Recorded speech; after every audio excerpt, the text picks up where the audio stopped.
Hello, I hope you're doing well. Welcome back to a breaking esports news episode. We hope you guys all enjoyed today's packed episode. Plenty of stories, as always, will be timestamped down below in the description. But as always, let's get into it. And first off, in big CSGO news out there, some major changes coming for all future majors after the Face It major coming up, of course, in a few weeks here. And also on top of that, a lot of you guys probably waiting for stickers and our other special drop that's supposed to drop sometime soon. It might be tonight, it might be tomorrow. Hopefully by the next time I see you guys on Friday or Monday, we will have that sticker plus another special drop coming for the major. We actually have some pretty big changes coming instead in place of that. So for all future majors now after the Face It major in London, we actually will have these corresponding changes. And apparently, if you guys do know, for the legendary stage, it's those final 16 teams in the major, and now going forward for 15th and 16th place, they will no longer be guaranteed a challenger spot in the next major. So of course, historically speaking, those top 16 teams, the first 8 place teams actually got automatic legendary spots, the bottom 8 teams actually got automatic challenger spots at the next major qualifier, and now the 15th and 16th place teams, to give you guys kind of instance for this, if this was actually active last major, it would have been North and Virtus Pro having to requalify through the minor stages. And actually brings big news because of course definitely a change in the right direction for teams out there who maybe don't deserve to be at the major for a second time in a row.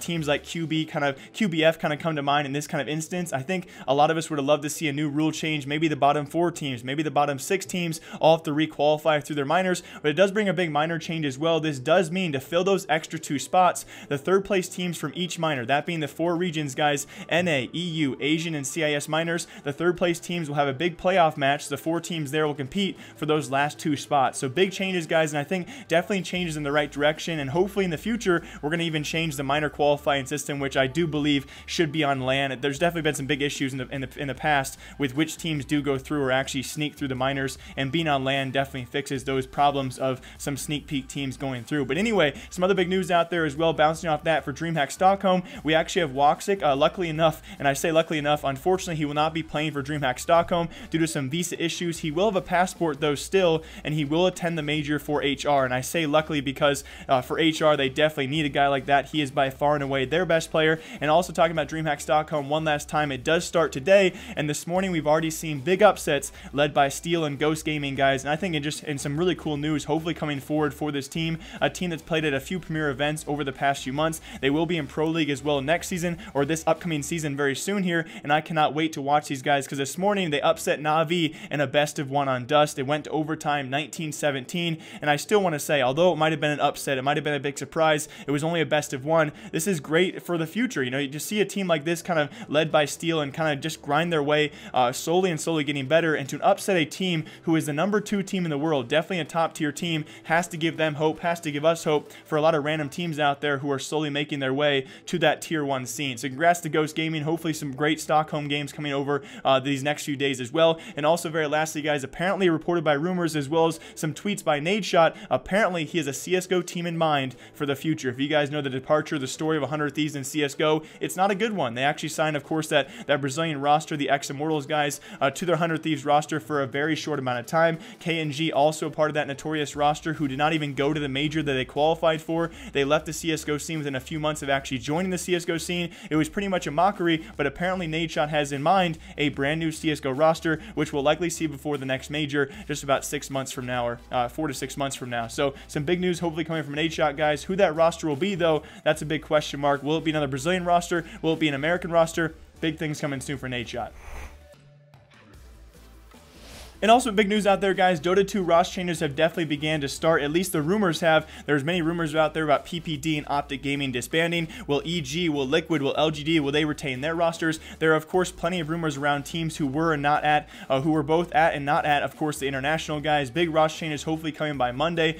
Expect the first batch of these to come over the weekend, but again, over the next few months, we're going to see a lot of these changes happen, and I'm going to try and report not just rumors, but of course, those actually confirmed changes out there. But also in some big news out there as well, we actually have a leaving of an official player, not necessarily a top tier player out there in the scene, but it did spark some controversy about if players and teams who do not compete at the international, so not international attending teams, can they actually live off the salaries, off the wages they are making in the Dota 2 scene. It did spark a good controversy. I'd love to know what you guys think about this down below, and that involves player Stan King. So Stan King apparently leaving the Dota 2 scene for a real life job, although he did clarify on this controversy. He made sure to note that it was actually not the money being the issue, it was him playing Dota Dota 2 for so long that got him this real life job, which announcements of course will come sometime soon. And on that top Reddit post, of course, talking about can non-international teams actually survive on these salaries, he made sure to note that money was not the issue, and that TI, the international itself, and of course that large prize pool, is the main motivating and driving factor for players and teams like him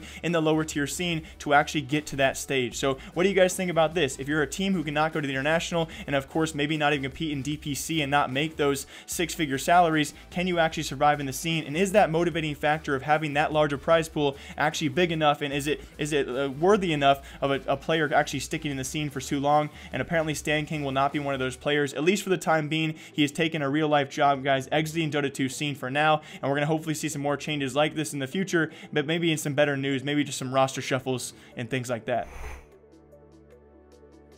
And in Fortnite news, of course, we have our newest weapon, or our newest nade added. That is, of course, the Shockwave nade, guys, has been added in place of the Impulse nade. Now, I think it's an Impulse nade V2, but it has, of course, some great benefits. It's been the co-star of many great plays out there so far, and will be live for this week's Skirmish Series Week 8 at PAX West, and hopefully will be the host of many great plays out there, and I cannot wait to see it. Of course, if you guys have been watching streams out there, it throws you a considerable amount further than Impulse nades. I think Ninja said 3 times farther than Impulse nades, as well as guaranteed no fall damage. So a great addition to the game, and has been, again, like I said before, the main factor in many great plays we've seen over the past 24 hours. And alongside that, it can also blow your enemies through walls. So a great new nade added to the game. And on top of that, we do have the cube inside the game itself continuing to move around the map. Also has been the result of many deaths out there in the game, but on top of that, it continues to move around the map entirely at the same time every single day. This will definitely play a factor in, of course, next season and maybe even this season as well. No one exactly sure why the cube is there. Of course, at first when you shot at it, it reflected your bullets off, and now you can even jump on top of it. So it's been very cool to see what this cube is doing and how it actually went live during last week's Skirmish Series live on Ninja's stream. It actually came into the game itself, which it did seem a bit staged, but congrats to Epic. They're doing the right things. The entire stream was freaking out about that. What is the future of the cube? I wish I could tell you. And in very big news for League of Legends, maybe for some of you guys, I do want to talk about this. Twitch bans getting out of control. If you guys do follow LS in the scene, I watch his patch notes nearly every single week, and definitely a great streamer out there when he covers these patch notes especially. And unfortunately enough, he is now the victim of Twitch bans, which have been going, I would almost say, viral over the past few months because of the random reasons they are apparently banning streamers. Now, LS was actually banned shortly after his patch notes episode because apparently his chat was spamming racial slurs in Korean. So it really comes down to, if you guys were actually watching our videos last week, where Tfue has also been suspended on Twitch because of his chat doing similar things. They were spamming racial slurs, not in his stream, but other people's streams as well. I think the clip is now out about Tfue. He actually was hosting a different streamer, and his chat was being racist, so that streamer almost got in trouble, but Tfue did get suspended, as well as his YouTube account got deleted on top of that. So now LS is the new victim of these racial slurs. Apparently, again, it comes down to the problem of a streamer cannot control his audience. Is he now viable? Is he actually liable for that audience and their reactions, is what it really comes down to. He took to Twitter about this, and I really do feel bad for the guy, and hopefully it's a very short suspension. As of right now, Tfue is still suspended. It could be a 7-day, it could be a 30-day ban, which for these guys is definitely a notable thing for their salaries and their wages, and you definitely got to feel bad for that. I don't know what Twitch is doing. I know a lot of people, you guys have feelings about this. I personally do not think that a huge streamer should be liable for their audience, and maybe Twitch should be liable instead for what people are allowed to say on the platform itself. But again, big things also coming on top of that, and I guess you could say in better news, 8.17 patch is now live, but apparently it will not be our world patch. We could have 8.18 actually drop before the world's event as well, which could be could hopefully not too drastic. This one as well, not too drastic as well, but most notably as well, I'll go over some changes for all of you. The first of which, Annie's auto attack has now been reverted back and actually buffed for the first time in 3 years since her auto attack nerf, which is insane to see. Support Annie could be back. Now, of course, the gameplay has to be played out over the course of the next few days to actually see if this auto attack range will be viable enough for that support role. But still, Annie sees probably the biggest buff of the entire patch. Nothing too, I guess you could say, nothing too unbalancing happening across other champions. Bard also sees his ult have a huge cooldown reduction. Now, of course, Bard does not have the biggest ult in the game. It's not a big game-changing ult itself, but a 20-second cooldown, if he can utilize that a few more times throughout the game, is definitely a big thing. Now, Fiora also sees a huge buff to her E. Her second attack crit damage has also been buffed a slight bit. Fiora Fiora continues to be one of those champions who hopefully we can see at Worlds, but is seeing some very, very weird changes every now and again. Did she need the buff? I don't think so. So definitely a good thing for all you Fiora users out there. And all you Kassadin players can now rift more frequently early to mid game, as he saw cooldown reductions as well. We also have Rengar equal cooldown reductions, actually some pretty big ones. I think he alongside Annie probably saw the biggest, I guess you could say, early to mid game buff. In the early game, his 20-second cooldown reduction. In the mid game, it's 10 seconds for his R. So congratulations for all you early game engagers out there. Rengar definitely saw a huge buff. We also saw Varus, unfortunately enough, like all their ADCs out there, he has now been hit with the early game nerf to his health. So just like other ADCs, he is now his time. Unfortunately enough, this will definitely affect competitive play. So we're going to see how his play rates go, how his win rates go with this. Very lastly as well, for all you Yorick players out there, I know there's not many of you, but unfortunately enough, his laning phase has also been pretty much hit pretty hard there. So his early game laning damage has now been reduced. Fortunately enough, for all you players out there who do still know who Yorick is. And for our Overwatch viewers out there, unfortunately enough, I do apologize if you guys are competitive players. Now, I do realize the majority of the audience for Overwatch is not competitive players. Luckily enough for you, because I don't know why, Blizzard, apparently a huge important patch needed to be released on the last day of competitive play, and we saw many streamers and players around the world get kicked from their competitive and ranked matches and lose some nice SR during it. Now, I hope the DVA cosmetics, which was the patch released last night, was worth it, and I do want to quickly clarify as well, Blizzard in the past has actually disabled the competitive play to release these patches, but it might have slipped their mind. They might have forgot this time. We saw XQC, we saw many popular streamers unfortunately live on stream be kicked, and it was met with some bad backlash. So unfortunately enough, for all you competitive players, I do apologize. I wish that SR was reverted. We've seen in the past that Blizzard does not often give you your SR back that you lost, but again, DVA cosmetics, so maybe we can be happy about that. But also in some brighter news, we do have Seagull, of course, formerly retiring from the competitive scene himself and has gone full-time streaming. Luckily enough, though, he was actually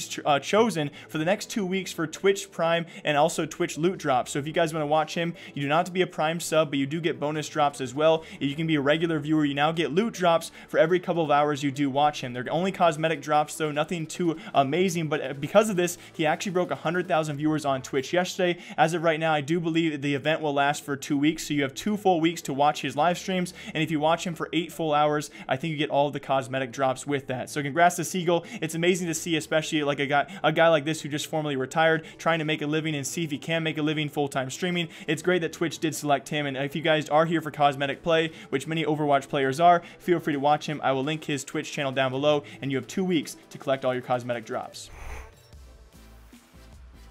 And very lastly, Rocket League news, I do want to clarify, at the point of me recording this, the progression update has not dropped quite yet. At the point of you guys watching, the progression update should be live, so we're going to see a lot of cool things, and we'll go way more in depth on Friday's episode as well about this progression update. It's pretty big for leveling, no longer any level caps, and alongside that, I'm very excited for the club system. You guys can now join your friends in clubs and have club tag names, kind of like the old Call of Duty days. We'll talk more in depth about that on Friday, but also, unfortunately, in some sad news, we're seeing a few people leave the Rocket League scene, the first of which, caster and commentator known as Quinn. It does seem pretty much official. His Rocket League commentating career is now ended and over. It does not seem he will be done, though, and dusted with his commentating career in general, just leaving the Rocket League scene for now. He said, that's all, folks. We do have no announcements as to where he's going for the future, but hopefully by next week we actually will know where he is going. It just seems that Rocket League, for all these commentators and casters, is not viable enough for the future, and that could be for players as well. We actually have ignite also taking to Twitter. He actually mentioned last night as well that he cannot wait to actually start Fortnite. People thought he was maybe trolling, or maybe even